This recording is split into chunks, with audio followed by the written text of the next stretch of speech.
It's the morning of the elimination, and Pete's thoughts are very much on the contestants' minds. If Pete had to eliminate someone, I think it would have to be Natalie. She is quite hard-working, but she hasn't got the motivation. Of course, I'm not going to say me, because that would be daft. I think it'll be me that goes. I think our team is safe from elimination because realistically, there's nothing that you cannot like in the package that we pulled together. Possibly Shelley on that.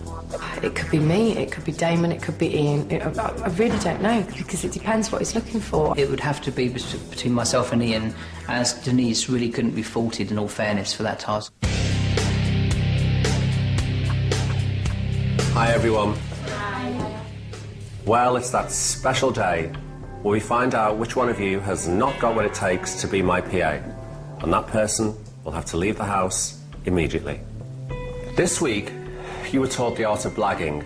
Then you had to dash around town to find me the very best deals. So, Donna, how did it go? Nick Eade observed the first team, who were Nikki, Natalie and Denise, and he only had good things to say about them. They managed to get you and Michael a grooming day, a huge posh box of chocolates, and they even managed to persuade a famous flamenco guitarist to come and play for you both.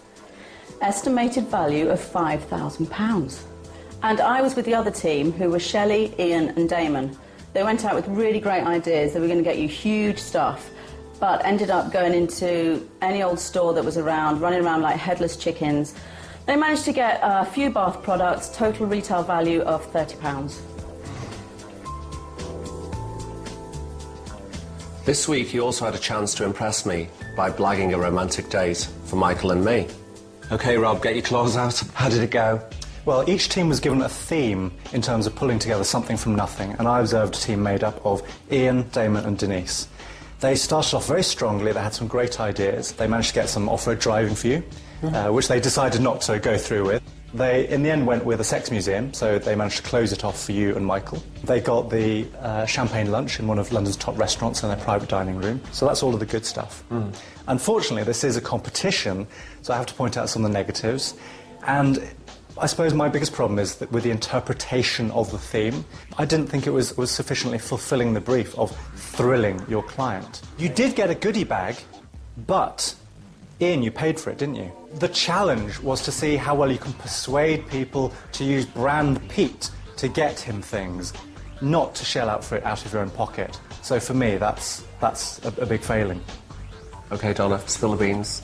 Well, I was observing Team Indulge Me. They got you this amazing suite, the 007 suite. They also got you spa treatments. They all worked really well together. The criticisms I would give is that Nikki was like a bull in a china shop. I think it's hard for anybody else to be heard when they're in the same team as her. And Shelley, I felt you were quite overshadowed by the other two girls there. Well, when we arrived at the Sex Museum, which is kind of early in the day, I was like, oh, whatever, it's something to do. And when we went to the restaurant, when we were stuck in that, like, cordoned-off room, we like to go to restaurants to kind of people-watch, and we just felt, like, completely isolated in there. But it's not the worst time out that I've ever had in my life. I accepted that as part of the natural flow of the day and thought, OK, it was something to do. But then, when we got to the other one, we were completely floored, and it got better and better and better. So this week's clear winner is Team Indulge Me. But we're now really getting down to the knuckle, and I've got a feeling some people are getting through on other people's steam. And this week, we're going to keep both teams up for elimination. So you're all in the firing line, with the exception of Natalie, who worked a miracle with that hotel, and believe me, it was fantastic, and Denise, who was a great team leader. You're safe for today. Can you leave the room?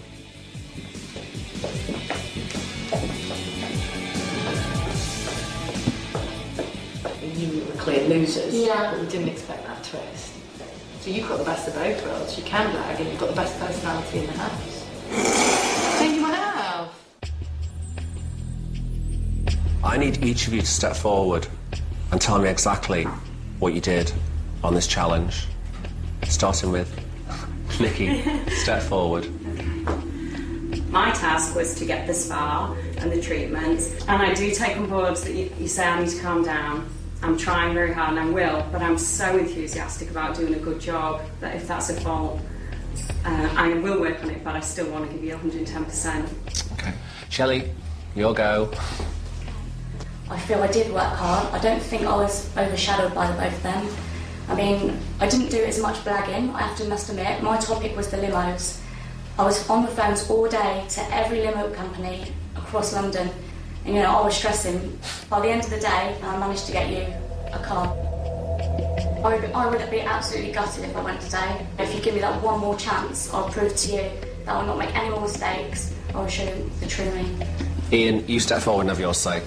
In the first task, I thought my approach to the shops we went into was good. I was calm.